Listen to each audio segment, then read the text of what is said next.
Coba gue mau gali lebih dalam. Nah, Gimana supaya pendidikan di Indonesia itu bisa lebih baik atau jauh lebih baik? harus ada satu focal point itu. Iya. Artinya, kalau kita bandingkan misalnya, kalau kita bicara begini, kita mesti lihat perbandingan misalnya. Prancis, paradigm dari pendidikan dia adalah solidarity. Iya. Kesetaraan manusia, karena dia berbasis pada egalite, fraternite, liberté. Jadi revolusi Prancis menghasilkan kegilaan orang Prancis terhadap hak asasi manusia. Yang sekarang bahkan waktu kasus terakhir kemarin kartun itu.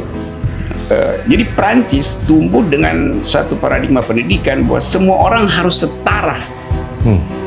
Itu yang menyebabkan ide solidaritas. Dia belajar sejarah ilmu pengetahuan filsafat itu anak SMP itu biasa.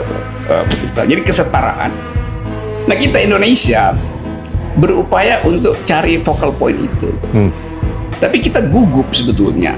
Karena jejak feodalisme kita nggak pernah selesai ketika kemerdekaan kita ucapkan. Tetap carry over yang disebut feodalisme itu. Sampai sekarang feodalisme.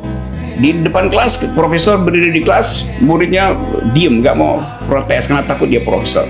Nggak begitu di Amerika, ya dia ngangkat tangan aja, nggak, saya nggak setuju Anda profesor. Itu Prancis apalagi itu, debat. Jadi feodalisme masih mencekam sistem pendidikan kita. Jadi itu penghambat utama kita buat maju. Tapi kita ada filosofi Tutwuri Handayani, Ingarso, Ingmadia Bangunkarso di depan memimpin. Tapi itu nggak bisa diimplementasikan. Karena mungkin pada waktu Ki Hajar Dewantara ngomong tentang soal itu, dia membayangkan Plato ngomong di Plato Academy, simposium, di mana dia berdiri di tengah, muridnya mondar-mandir, dialektika jalan gitu. Itu nggak ada feodalisme di Yunani, Athena.